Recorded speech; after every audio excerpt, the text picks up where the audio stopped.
வணக்கம் friends, welcome to Madras kitchen journey. இன்றைக்கி வந்து நம்ம சேனலில் இந்த மழைக்கு இதமாக ஒரு சூப்பரான கீரை வடை பார்க்கலாம் எப்படி செய்கிறதுன்னு.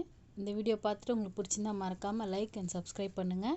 இப்போ ஃபஸ்ட்டு கீரை வடை செய்கிறதுக்கு வந்து நான் உளுந்து தான் எடுத்திருக்கேன். உளுந்துலேயும் செய்யலாம், கடலப்பருப்புலேயும் செய்யலாம்.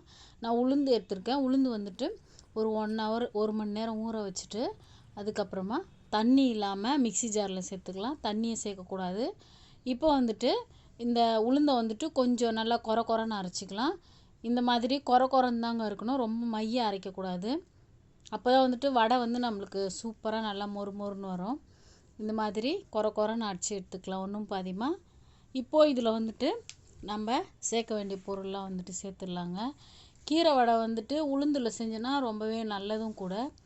இப்போது இந்த உளுந்தில் வந்துட்டு வெங்காயம், அதுக்கப்புறம் பச்சை மிளகாய் சேர்த்துருக்கேன். 2 வெங்காயம் போல் நறுக்கி சேர்த்துருக்கேன். பச்சை மிளகாய் 3 பச்சை மிளகாய் சேர்த்துருக்கேன். அப்புறம் முருங்கைக்கீரை தான் நான் எடுத்திருக்கேன். உங்களுக்கு விருப்பப்பட்ட கீரை எந்த கீரையாக இருந்தாலும் எடுத்துக்கலாம். கூடவே கொஞ்சம் துருவிய இஞ்சி.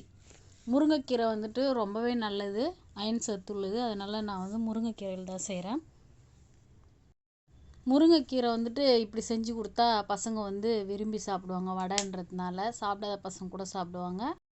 கூடவே நம்மளுக்கு வந்து கீரையில் இருக்க அந்த அயன் சத்தும் பசங்களுக்கு கிடைக்கும். இப்போ வந்து நல்லா வந்து மிக்ஸ் பண்ணிக்கலாம். இதுக்கு வந்து தண்ணியே சேர்க்கக்கூடாதுங்க. தண்ணி சேர்க்காம எல்லாத்தையும் வந்து நம்ம கலந்துடலாம். பருப்பு அரைக்கும் போதும் தண்ணி சேர்க்கக்கூடாது. இதுவே வந்துட்டு நம்ம கடலைப்பருப்பு உளுந்து 2மே சேர்த்து கூட சம அளவில் சேர்த்து இந்த மாதிரி செய்யலாம். இப்போ பாருங்கள், நான் உருண்டை பிடிச்சி காமிக்கிறேன். வடை போடுறதுக்கு வந்து இந்த மாதிரி உருண்டை பிடிச்சினா நல்லா வரணும். அப்போ தான் வடை போடுறதுக்கு கரெக்டாக இருக்கும். இப்போ வந்துட்டு கையில் வச்சு இந்த மாதிரி தட்டிக்கலாம். அப்படி இல்லைன்னா கவர்லேயும் வச்சு தட்டிக்கலாம். உங்களுக்கு எப்படி வந்து வாட்டம் வருதோ அந்த மாதிரி நீங்கள் செஞ்சுக்கோங்க. இப்போ வந்து எண்ணெய் காய வச்சு அதில் வந்து போட்டுடலாம். நான் ஏற்கனவே வந்து 2 தடவை போட்டு எடுத்துட்டேன். அப்போ வந்து எடுக்கலை, அந்த வீடியோ வந்து கவர் ஆகலை. இப்போ அதனால் வந்துட்டு நான் திருப்பியும் 3வது தடவை போடும்போது எடுத்து காமிக்கிறேன். இப்போ பாருங்கள், சூப்பரான மொறு கீரை வடை ரெடி ஆகிடுச்சு. மழைக்கு ஏதமாக சூப்பராக செஞ்சு சாப்பிட்லாம். இது வந்துட்டு உடனேவும் செஞ்சிடலாம். ஒரு 5 நிமிஷத்தில் டக்குன்னு மாவு மிக்ஸ் பண்ணி செஞ்சிடலாம். உளுந்து ஊறதான் கொஞ்சம் டைம் எடுக்கும். இப்போது நம்மளுக்கு அருமையான கீரை வடை ரெடி ஆகிடுச்சு. இது வந்துட்டு எதுவும் தொட்டுக்க இல்லாமல் சைடிஷ் இல்லாமல் சாப்பிட்லாம்.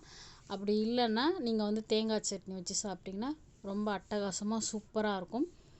நீங்களும் ட்ரை பண்ணி பாருங்கள். உங்களுக்கு இந்த ரெசிபி பிடிச்சிருந்ததுன்னா மறக்காமல் மெட்ராஸ் கிச்சன் ஜேர்னிக்கு சப்ஸ்கிரைப் பண்ணலாம். சப்ஸ்கிரைப் பண்ணி வச்சுக்கோங்க. கூடவே பெல் ஐக்கானே கிளிக் பண்ணிக்கோங்க. நன்றி, வணக்கம்.